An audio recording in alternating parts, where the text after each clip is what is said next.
আসসালামু আলাইকুম। সবাইকে শুভেচ্ছা জানাচ্ছি। মাসুম মাহবুব দেখছেন ওপেন দ্য ইউটিউব চ্যানেল এবং মাসুম মাহবুব ফেসবুক পেজ। পৃথিবীর যেই প্রান্ত থেকে যারা দেখছেন সবার জন্য শুভকামনা, ভালোবাসা। দর্শক, আমাদের কাছে বেশ কিছু গুরুত্বপূর্ণ খবর আছে। আমরা আন্তর্জাতিক বিশ্বের বেশ কিছু খবর দেব আপনাদের। আমরা দেব আপনাদের আ সাতক্ষীরা জামাত নেতাকে নিয়ে। পাশাপাশি ভারতের লেটেস্ট আপডেট জানাবো এবং জানাবো ইরান এবং আমেরিকার মধ্যেকার লাস্ট কি ঘটেছে সেই বিষয়ে। আপনারা আমাকে শুনতে এবং দেখতে পেলে একটু কমেন্ট করে আমাকে জানান। আপনারা শুনতে এবং দেখতে পাচ্ছেন কিনা? কোনো সাউন্ড বা কোনো ক্ষেত্রে প্রবলেম আছে কিনা? দর্শক, সংবাদের কয়েকটি বিষয় একটু আলোচনা করে নেওয়া উচিত এ কারণে যে বাংলাদেশে সাম্প্রতিক যে ঘটনাগুলো ঘটছে, তার মধ্যে আমরা ন্যায় অন্যায় শব্দগুলো আসলে ভুলে যাচ্ছি এবং মানুষের ব্যক্তিগত জীবন বলে আসলে আর কিছু থাকছে না। এটা খুবই মর্মান্তিক বিষয়। এটা আজকে আমার জীবনে ঘটতে পারে, কালকে আপনার জীবনে ঘটবে। এটাই স্বাভাবিক। বাট অপরাধ তদন্ত বা অপরাধ মানে অপরাধীকে শাস্তি দেওয়ার বিধানটা আসলে থাকা উচিত রাষ্ট্রের কাছে, কোনো ব্যক্তিগত মানুষের কাছে না। দর্শক, আমি আপনাদের ১ম এ জামাত নেতা প্রসঙ্গে আসি, তারপর চলে যাব আন্তর্জাতিক একটা, একটা করে খবর প্রচারের ক্ষেত্রে। চলেন আমরা একটা বক্তব্য দিয়ে আগে শুরু করি। দর্শক, আমি যেই লোকটার বক্তব্য আপনাকে শোনালাম সেটা হলো সেই মরিয়ম যার সাথে জামাতের নেতা বিয়ের দাবি করছেন এবং যাকে নিয়ে সোশ্যাল মিডিয়া এত আলোচনা, তার বাবা। দুজনকে দেখলে বোঝা যাচ্ছে যে বয়সের পার্থক্য মানে অর্থাৎ শ্বশুরের বয়স জামাইয়ের চেয়েও কম হয়ে গেছে। এটা আসলে একটু দৃষ্টিকটু মনে হচ্ছে। কিন্তু কিছু বিষয় আমরা মুসলিমেরা ভালো করে জানি। আমাকে যাতে আপনারা ভুল না বোঝেন আমি বিষয়টা গুছিয়ে বলি। আমি আমার জীবনে খুব কমই মানুষের প্রাইভেট বিষয় নিয়ে ভিডিও করেছি। এটা আমার খুব অপছন্দের কাজ। এবং কে কি করেছে, কার ব্যক্তিগত জীবনটা কেমন এটা নিয়ে আপনারা দেখবেন যে সোশ্যাল মিডিয়া বা ভিডিও করার ক্ষেত্রে আমি আগ্রহী না। আমার এই টাইপের ভিডিও নাই।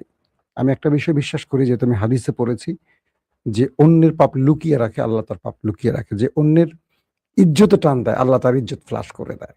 সংক্ষেপে বুঝাইলাম হাদিসটার ব্যাখ্যাটা হয়তো এরকমই যে আপনি যদি আমার গোপন কিছু লুকিয়ে রাখেন, আল্লাহ আপনার গোপন কিছু লুকিয়ে রাখবে। কিন্তু আমরা আসলে রাজনৈতিকভাবে একে অপরকে ল্যাংটা করতে খুব ভালোবাসি। ধরেন ৫৪ বছরের বাংলাদেশে নারী নির্যাতন, নারীদের সাথে যত রকম খারাপ কাজ, ধর্ষণ এই কাজগুলো কারা সবচেয়ে বেশি করে? এই দেশের প্রতিটা মানুষ জানে।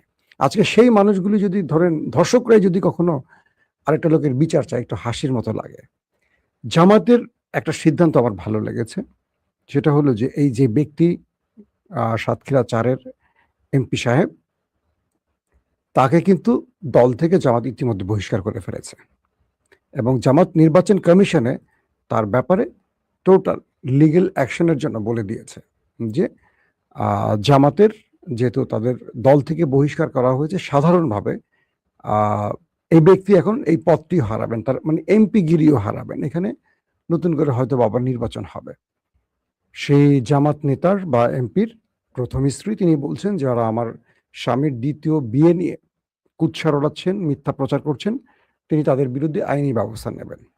তার বক্তব্যে বোঝা যাচ্ছে ২ টো জিনিস। ১, তাকে হয়তো বলা হয়েছে তিনি লিখিত বক্তব্য দিচ্ছেন, স্বামীর ইজ্জত রক্ষা করতে বক্তব্যটা দিচ্ছেন। এটা মনে হচ্ছে। বাট তিনি যে বক্তব্যটা দিচ্ছেন সে বক্তব্যের রাইটও তার আছে।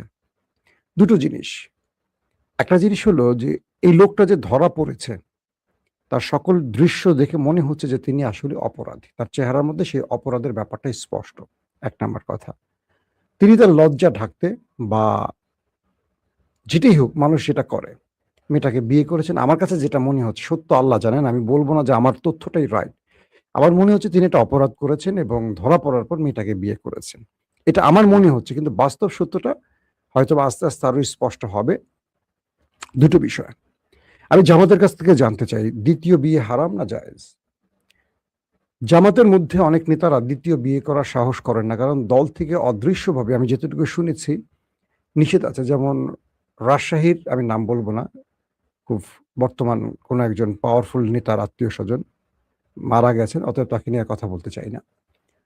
তো তিনি দ্বিতীয় বিয়ে করেছিলেন, অর্থাৎ আন্দোলন সময়টা তিনি খুব টাফ টাইম পার করেছিলেন হাসিনার আমলে, এবং বাড়িতে ফিরতে পারেননি। তার সেবা শুশ্রূষার জন্য সে একজন মানে দ্বিতীয় একটা স্ত্রী গ্রহণ করেছিলেন, কারণ সে পলাতক ছিলেন ভিন্ন জায়গায়। পরবর্তী শুনেছি তাকে দল থেকে বহিষ্কার করা হয়েছে দ্বিতীয় বিয়ের জন্য। ইসলামী দল অন ইসলামী কাজ কেমন হয়ে গেল? ২ নম্বর, জামাত নিজেদেরকে ফেরেশতা দাবি করতে পারবে না, কারণ এটা থেকে প্রমাণ হয় যে মানুষ মাত্রই ভুল, আর ভুল করতেই পারে। তবে অন্যান্য রাজনৈতিক দলকে এই ঘটনায় বেশি লাফালাফি করার দরকার নাই। বিপদ আরো আছে। কি? ৫৪ বছর পর জামাতের কোনো একজন এমপির জীবনে এরকম একটা ঘটনা আমরা প্রথম শুনলাম। এই ঘটনা থেকে দুটো প্রমাণ হয় যে জামাত মানুষের দল, এবং জামাত ভুল করতে পারে। এটা জামাতও জানে। কিন্তু এখন হাজার, হাজার চোখ খাড়া হয়ে থাকবে বাকি সংসদের এমপিদের দিকে। আমি বলছি না কোন দল। কারণ এদের প্রত্যেকেরই হাত দিলে দেখা যাবে যে ১০০ জনের মধ্যে ৭০ থেকে ৮০ জনেরই পেছনে পরকীয়া বা ২ নম্বরই ঘটনা আছে। কিভাবে বলি? সাম্প্রতিক সময় ইলিয়াস একটা হানি ট্র্যাপ নিয়ে ভিডিও করতে চেয়েছিল। আপনারা দেখেছেন, হঠাৎ আলোচনা হয়েছিল। পরবর্তী বিশেষ কারণে ইলিয়াস বন্ধ করে দিয়েছে। সেই কারণের মধ্যে আমি একজন ধরেন। কারণ আমাকে কয়েক জায়গা থেকে ফোন আসছে, আমি পরে ইলিয়াসকে বলছি এটা থামাও, এবং বিএনপির দল থেকেও ফোন আসছে। তো সেই এপিসোডটা আমি দেখার সুযোগ হয়েছে আমার। ধরেন বিএনপির হাই ভোল্টেজ অনেক নেতার টুনটুনির খবর একদম ভিডিও সহকারে ইলিয়াস ফ্লাশ করে দেওয়ার চেষ্টা হয়েছিল। পরে ইলিয়াসকে থামানো হয়েছে। এই রানিং সরকারের অনেক লোক ফেঁসে যাইত। তো আমি ইলিয়াসকে বললাম যে তুমি কারো ইজ্জত রক্ষা করো, কারো গোপন জিনিস লুকাও, আল্লাহ তোমারটা লুকাবে। এটা হাদিসের কথা। তো যাক, বিএনপির পক্ষ থেকে ইলিয়াসকে বলা হয়েছে, আমি নাম বলছি না কোন কোন নেতা, তাহলে বর্তমান রাষ্ট্রের অনেক বড় বড় বড় বড় বলছে কিন্তু নেতা ফেসে যাবেন। তো এই জন্য বলছি যে এইসব মানুষের ব্যক্তিগত জীবন দেখেন। একটা বিষয়, এই জামাতের এমপি অপরাধ করছেন, জামাত তাকে শাস্তি দিছে, দল থেকে বহিষ্কার, তিনি এমপিত্ব হারাবেন, ফাইন, গুড। এই উদাহরণটা কি অন্য দল করবে কখনো? আপনারা কি দেখবেন অন্য দল কখনো তাকে এরকম উদাহরণ দেখাতে পারবে? একেবারে ২৪ ঘন্টার মধ্যে অ্যাকশন নাই। এটা জামাত প্রশংসার কাজ করছে। আবার জামাতকে আকাশ থেকে মাটিতে নামায় দিছে এই ব্যক্তি, এটাও সত্য কথা। জামাত আগামী দিনে অনেক মাসুল দিবে এই একটা ব্যক্তির জন্য। অতএব জামাতকে মান উন্নয়ন বা নেতা নির্বাচনে আরো বুঝতে হবে, আরো চিন্তা করতে হবে। শুধু আনুগত্য বা চামচামি এগুলো দেখলে হবে না। কার সাথে ডক্টর শফিকের খাতির ভালো তাকে নেতা বানালে হবে না। কে বেশি কি বলে গ্রুপ মেনটেন করতে পারে তাকে না, অনেক বিষয় থাকে। তো ধরেন যে ব্যক্তিরা এই লোককে ধরেছেন, তার টাকাগুলো নিয়ে গেছেন, মোবাইল নিয়ে গেছেন, বিভিন্ন কাগজপত্র বাদ দেন, মূল্যবান জিনিস নিয়ে গেছেন, তারা কি ছিনতাইকারী নাকি ছিনতাইকারী না? রাষ্ট্রে আমাকে কোনো প্রাইভেট ব্যক্তি, ইন্ডিভিজুয়াল ব্যক্তি আমাকে আটক করার অধিকার আছে রাষ্ট্রে? এই কথাগুলো কেউ বলছেন? বাংলাদেশের আইন শৃঙ্খলা বাহিনী কেন আছে? একটা জিনিস কি, রাষ্ট্রের কিছু নিয়ম বা মানে কি বলবো সিস্টেম থাকে। তিনি যদি অপরাধ করেন, তার অপরাধ প্রমাণ হলে রাষ্ট্রের ব্যবস্থা নেওয়ার অনেকগুলো জায়গা আছে। কয়েকজন লোক ট্র্যাপ তৈরি করবেন, তাকে একটা রুমে আটকানোর পর তার কাছ থেকে টাকা নিবেন, মোবাইল নিবেন, সেটা ভিডিও ফ্ল্যাশ হবে, আইন তাদের ব্যবস্থা নেবেন না, কারণ তারা জামাতের লোক। এই কাজটা যদি বিএনপির এমপির সাথে হইতো, এই লোকগুলোকে খুঁজে এতক্ষণ পুলিশ বাটি চালান দিয়ে বের করতে এবং গিরায় গিরায় পিটাইতো। আমাদের রাষ্ট্রটা হচ্ছে এরকম। কাজটা বিএনপি করছে, জামাত করছে, ফাঁসাও, ডুবাও। যদি আওয়ামী লীগ ক্ষমতা থাকতো, এই ঘটনাগুলো জামাত নেতার এই ঘটনা বিএনপিও লুকিয়ে রাখতো, কারণ বিএনপি আর জামাত তখন একজোট ছিল। এখন তারা সরকার বিরোধী দল। আমার একটা ভয় হলো আগামী কালকে থেকে যে বিএনপি নেতাদের চরিত্রের ১২টা বাজা শুরু করবে, সেটা থামাবে কি করে? জামাত তো মোটামুটি কনফার্ম বলতে পারবে যে আমরা ৫৪ বছরে একটা ঘটনায় ফেঁসে গেছি, এরকম আমাদের ঘটনা কম। বাংলাদেশে এই নির্বাচনের পর সর্বাধিক ধর্ষণকারী কারা? বিগত ১৫.৫ বছর সবচেয়ে বেশি ধর্ষণকারী কারা ছিল? কোন কোন নেতারা হানি ট্র্যাপে পড়ে, এইরকম মধুকুঞ্জে গিয়ে ধরা পড়ে? কেন ধরা পড়ে? এরা কারা? এগুলো লিস্ট খুঁজলে আমরা দেখব। একটা সিস্টেম যদি এখন আনে যে কোনো ব্যক্তি যদি কোনো মেয়েকে অবৈধভাবে মেলামেশার ক্ষেত্রে ধরা পড়ে, তাকে পাথর মেরে মারা হবে ইসলামের বিধান অনুযায়ী। আমার মনে হয় এই ক্ষেত্রে একটা ভালো দৃষ্টান্ত স্থাপন হবে। কিরকম? জামাত এই নেতার ফাঁসি হয়ে যাক, বা তার পাথর মেরে মেরে ফেলেন। এটা কি বিএনপি আওয়ামী লীগ মানবে? মানবে না। কারণ জামাত তো 54 বছরে একজন নেতাকে হারাবে, কালকে পার্লামেন্টের অর্ধেক এমপি দেখবে না, নাই সব পাথর মারা মারা গেছে পাথরের। কারণ এদের কারো ক্যারেক্টারের স্টেশন নাই, যত ভালো ভালো কথা পার্লামেন্টে দেখেন, সাদা পোশাক দেখেন, এদের কারো চরিত্রের স্টেশন নাই, অধিকাংশরই নাই। আমি সবার কথা বলছি না, আমি সবাইকে দোষারোপ দিচ্ছি না, অধিকাংশই। আপনারা সোশ্যাল মিডিয়া ঘাটলে দেখবেন অনেক টুনটুনির খবর বেরোয়। এই বিষয়গুলো হলো কি আমাদের নৈতিক স্খলনের একটা জায়গা, এবং আমরা এমন একটা দেশে বাস করি যে একজন আরেকজনের কাপড় খুলতে পছন্দ করি। আল্লাহ কি করে, আবার আরেকজনের কাপড় খুলে দেয়, বুঝেন নাই? আপনি আজকে আমার কাপড় ধরে টান দিবেন, কালকে আরেকজন আপনার কাপড় ধরে টান দেবে। এই বৈশিষ্ট্যটা আমাদের এই বাংলাদেশে আছে, এবং আমরা একটা অশিক্ষিত জাতি, এবং আমাদের দেশের যা মানে বাংলাদেশে যারা আমরা বাস করি, আমাদের এটা নিয়ে আর নতুন করে কিছু বলার আসলে থাকে না, যে আমাদের মানসিকতাটা কোন লেভেলে। তো আমি মনে করি এই ব্যক্তিকে দ্রুত তার পার্লামেন্টের পদ থেকে সরিয়ে দেওয়া উচিত। যে ব্যক্তি তার কি বলবো, যে ব্যক্তি তার নিজের অভ্যাস বা তার নিজের চরিত্রকে কন্ট্রোল করতে পারেন না, যদি সামনে আরো আইনি ব্যবস্থা এবং প্রমাণ হয় যে তিনি মেয়েটাকে বিয়ের আগে অবৈধভাবে মেলামেশা করেছেন, রাষ্ট্রীয় বিধান বা ইসলামের বিধান অনুযায়ী তার বিচার হোক, এটা আমি দাবি করি। এক, বাংলাদেশে এরকম তার মতো যেন আর কেউ, শুধু জামাত না, আর কোনো দলের লোকও যেন করতে না পারে। আর যে মেয়েটা এই ঘটনার সাথে জড়িত হয়েছেন, আমি সত্য মিথ্যা জানি না, তাই আমি এটা নিয়ে বিস্তারিত বলবো না, যেহেতু আমি বক্তব্য পেয়েছি, তারা বিয়ে করেছেন, তার মেয়ের বাবা বলেছেন, আবার ওই লোকের এমপি সাহেবের স্ত্রী বলেছেন, তাই রাষ্ট্রের উচিত এটা সঠিক বিচার করা, এবং এই ঘটনাগুলো বিচার হলে বন্ধ হয়ে যাবে। তবে মানুষ ভুলের ঊর্ধ্বে নয়, এটাও মাথায় রাখতে হবে। ইসলামী দল করে বলে যে সে দলটা ফেরেস্তা না, এটা আমাদের প্রমাণ আমরা পেয়েছি। দর্শক আসেন 2 নম্বর গুরুত্বপূর্ণ খবরটিতে আসে। ভারতে ককরোচ পার্টির দাবিতে ব্যাপক আন্দোলন চলছে। প্রশ্নপত্র ফাঁসের অভিযোগ থেকে ভারতের পুরো শিক্ষা সিস্টেমের বিরুদ্ধে এই আন্দোলন শুরু হয়। দিল্লিতে এই প্রোটেস্ট শান্তিপূর্ণ থাকলেও পুলিশের বাধা এটা এখন মারমুখী অবস্থানে চলে গেছে। Police tear shell, rubber bullet থেকেও মানে লাঠিচার্জ সবগুলি এখন প্রয়োগ শুরু করেছে। ইতিমধ্যে ভারতের বাকি বিরোধী দলগুলো এই তেরাপোকা পার্টি বা ককরোচ পার্টির পক্ষে মাঠে নেমেছে।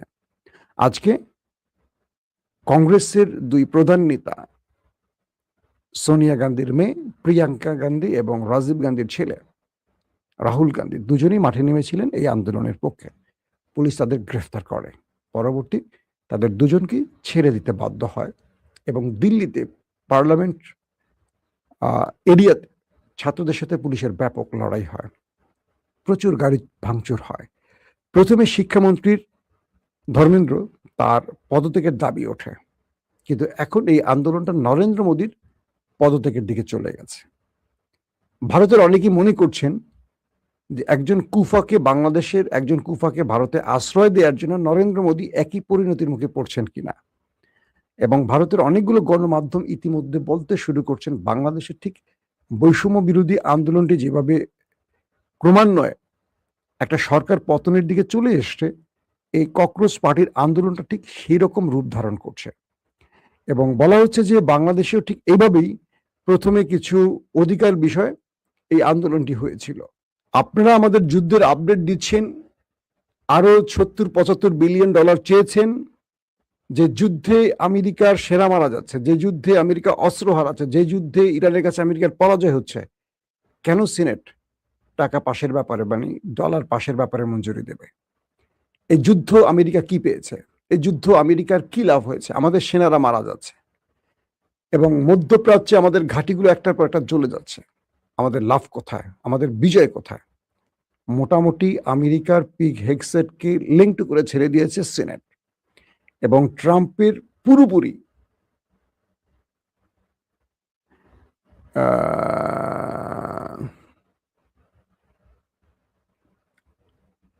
একজন কি বলছে,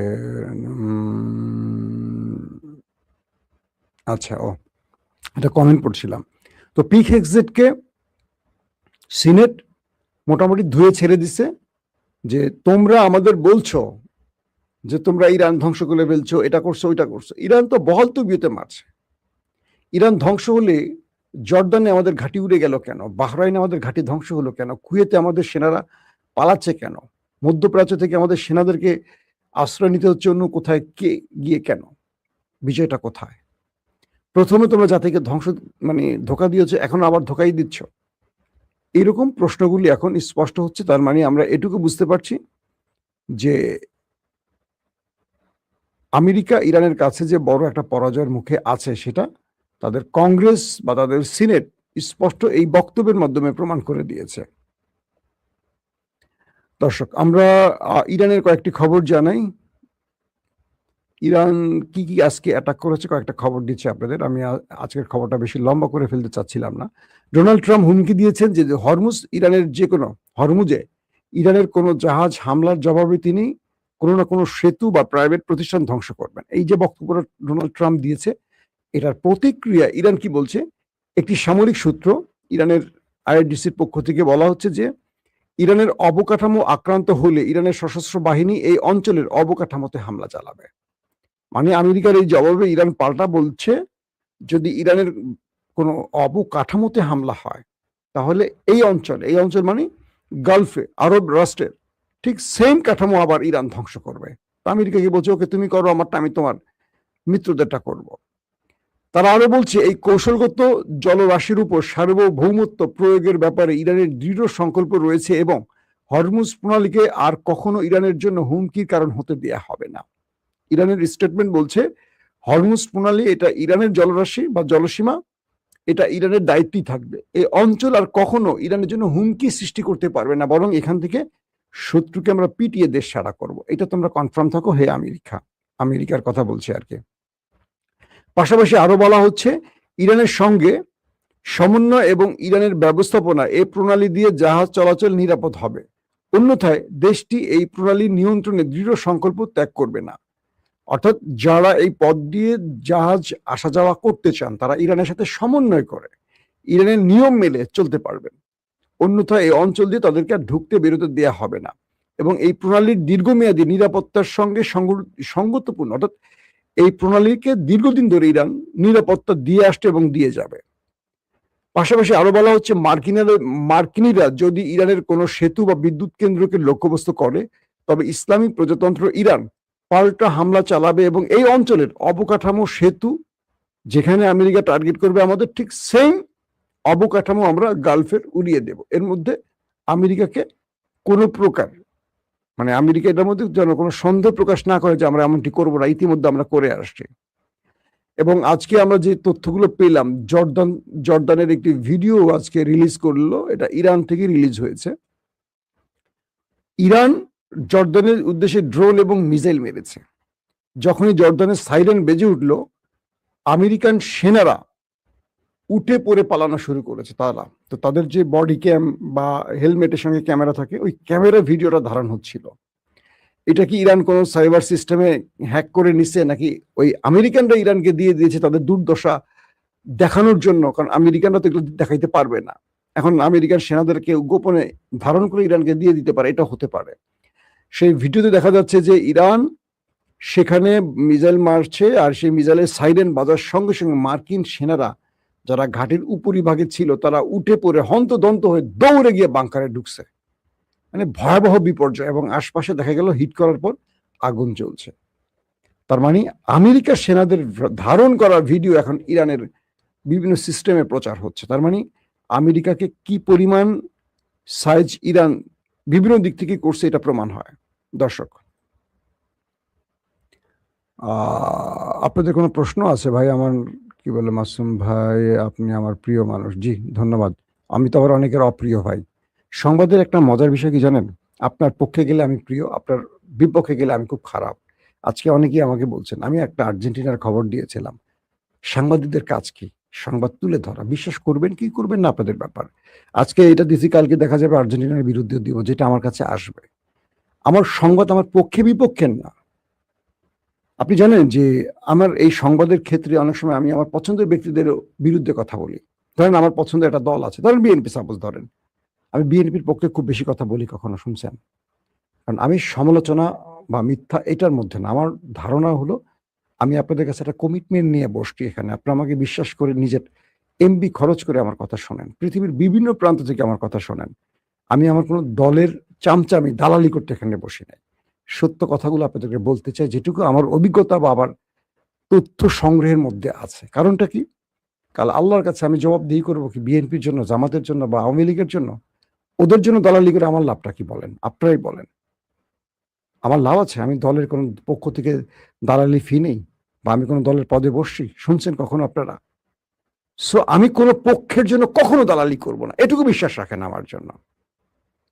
আমি কোনো দলের পক্ষে না। বাট যেটা ভালো সেটাকে ভালো বলতে চাই, যেটা কালো সেটাকে আমি কালো বলতে চাই। এখন আপনি আমাকে পছন্দ করবেন না করবেন আমার কিচ্ছু যায় আসে না। শুধু আমি আমার আল্লাহর কাছে দায়মুক্ত পেতে চাই যে আল্লাহ আমাকে মিথ্যা বলায় নাই, সত্য বলেছি। এই সত্যের জন্য যেন আমি আল্লাহর কাছে মাপ পাই। এটাই হলো আমার সাংবাদিকতার মূল কি বলবো? যে চিন্তাটা আমি এভাবেই লালন করি। এটাই আমার আদর্শ। কেউ ভালোবাসেন, খুশি হব, কেউ ঘৃণা করেন তাকেও ভালোবাসবো। আল্লাহ হাফেজ।